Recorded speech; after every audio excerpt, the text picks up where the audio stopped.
शशि की सौतेली माँ ने उसकी शादी की तो बड़े घर में, लेकिन पति कोई काम न करता। आप ससुर जी के साथ काम पर क्यों नहीं जाते? अब हाँ जाऊंगा, लेकिन कल से। आज जरा मैं दोस्तों के साथ घूमने जा रहा हूँ। शशि के दो बच्चे होते हैं, लेकिन रमेश का हाल वैसा का वैसा ही रहता है। एक दिन, सुनिए ना, बच्चा रो रहा है, इसके दूध के लिए पैसे नहीं है। अरे तो पिताजी से ले लो ना। क्यों? अगर आप में कमाने की क्षमता नहीं थी तो शादी क्यों की? तभी घर आई बड़ी ननद बोल पड़ती है। आहा, तुम्हारी माँ को साफ साफ कह दिया था कि लड़का ना कमाता है ना कभी कमाएगा। हम चार चार बहनें हैं इसका ख्याल रखने के लिए, और पिताजी का इतना सारा पैसा, तुम्हें किस चीज की कमी रखी है?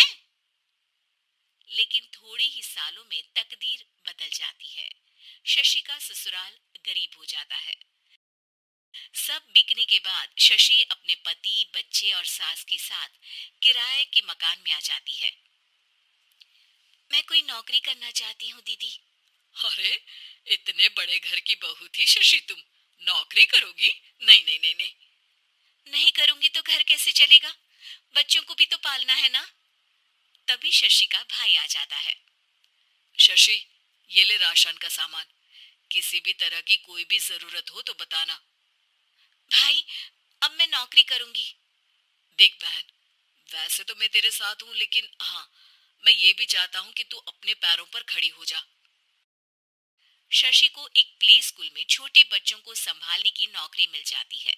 एक दिन, शशि, मेरे स्कूल को अब तुम संभाल लो। मैं कुछ दिनों के लिए अपने बेटे के पास जा रही हूँ। लेकिन प्ले स्कूल अकेले मैंने कभी नहीं संभाला है।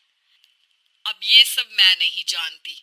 इतने महीनों में तूने जो देखा, बस पूरे आत्मविश्वास के साथ उसे करना। शशि नीलम के जाने के बाद पूरे एक महीने उसका स्कूल अकेले संभालती है, और फिर एक दिन आता है जब वो अपना खुद का स्कूल भी खोल लेती है। वाह शशि, तुमने आज मेरा सर गर्व से ऊंचा कर दिया। तुम्हारा यही आत्मविश्वास तुम्हें बहुत आगे ले जाएगा। नीलम, बहुत आगे जाने की चाह नहीं है। बस ये छोटा सा स्कूल मेरे बच्चों की अच्छी शिक्षा में मेरी मदद करे, यही मैं चाहती हूँ। शशि थोड़े थोड़े पैसों से ही अपना परिवार पाल रही थी। एक दिन उसके घर उसकी बड़ी ननद आती है।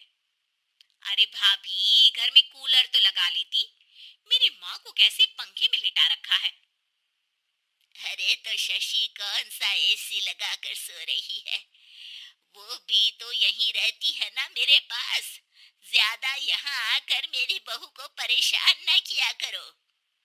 हाँ हाँ, मुझे भी शौक नहीं है इस छोटे से घर में आने का। मैं तो बस ये बोलने आई थी कि मेरे बेटे की शादी है, तो ननिहाल का जो नेग होता है वो ले आना। हाँ हाँ, जितना बनेगा कर देंगे, और ना हुआ ना तो वो भी नहीं करेंगे। तभी शशि बोल पड़ती है। अरे नहीं नहीं माँ जी, रीटा घर की बेटी है। उसके ससुराल वाले उससे शादी पर पूछेंगे कि मायके से क्या मिला। रीटा, तुम मुझे सामान की लिस्ट भेज देना। मैं पूरी कोशिश करूंगी कि तुम्हारी हर डिमांड को पूरा करे। अच्छा, मैं खाना लगाती हूँ। शशि ये बोलकर किचन में चली जाती है। धीरे धीरे कर शशि किसी न किसी तरह अपनी सारी ननदों की डिमांड भी पूरी करती, बच्चों की ख्वाहिशें भी, और उनकी पढ़ाई के लिए पैसे जोड़ती। एक दिन जब शशि का बेटा 12वीं पास करके आता है। माँ, अब तुझे काम करने की जरूरत नहीं है। मैं अब कोई ना कोई नौकरी करके पढ़ाई भी साथ कर लिया करूंगा। शशि को लगता है कि बेटा और आगे पढ़ाई करे, लेकिन वक्त की मार के कारण वो बेटे को काम के लिए हाँ कर देती है। अब बेटा एक बैंक में चपरासी बन जाता है। है लड़का, देखने में तो बड़ा अच्छा है। अंग्रेजी भी पटर पटर बोलता है, फिर चपरासी क्यों? लड़का सारी बात मैनेजर को बता देता है। अच्छा, तो मैं तुझे एक मौका देता हूँ। तू यहाँ रहकर दूसरे डिपार्टमेंट का भी काम सीख। अगर तू किसी एक का भी काम अच्छे से सीख गया तो मैं तुझे यहाँ टेबल चेयर में बैठने वाली नौकरी दे दूंगा। लेकिन एक दिन शशि की ननद उसे फोन करती है। अरे भाभी, देखो रिश्ता तो मेरा तुम लोगों से ही है। मैंने आपके बेटे और मेरे भतीजे प्रदीप के लिए यहाँ एक नौकरी देखी है। पूरे 5,000 मिलेंगे। वैसे करता ही क्या है, चपरासी ही तो है ना। कोई बात नहीं रीटा, मैं उसे इस शहर के बाहर नहीं भेजना चाहती हूँ। बाकी वो शाम को आएगा तो मैं पूछ लेती हूँ।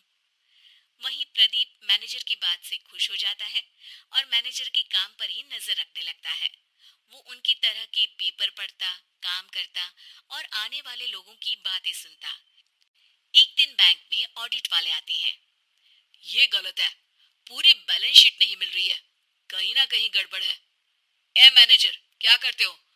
बैंक के पैसों का हिसाब सही नहीं है। मैनेजर के पसीने छूट जाते हैं। तभी प्रदीप वहां जाता है। अब क्या मैं ये बैलेंस शीट देख सकता हूँ? अरे बेटा, मजाक नहीं, जाओ पानी लेकर आओ एक गिलास। प्रदीप मैनेजर को पानी लाकर देता है और फिर ऑडिटर से कहता है, देखिए सर, मैं आपको बता सकता हूँ कि कैसे बैलेंस शीट को आप लोग गलत तरीके से जोड़ रहे हैं। ऐसा बोलकर प्रदीप एक एक कर सारे डाउट क्लियर कर देता है।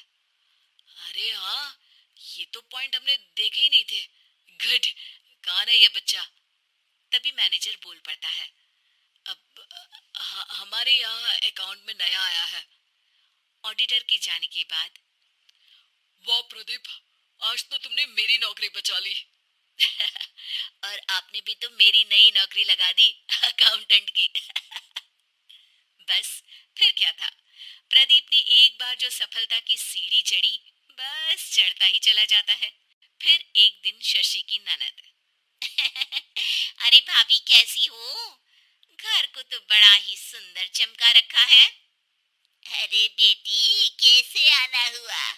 तू तो इस छोटे से घर में आना भी नहीं चाहती थी। कोई खास काम है क्या? अब हाँ, वो माँ, मेरा जो मझला बेटा है ना, वो अकाउंट से पढ़ाई कर रहा है, तो प्रदीप से बोलकर उसकी भी कहीं अच्छी नौकरी लगा दो ना।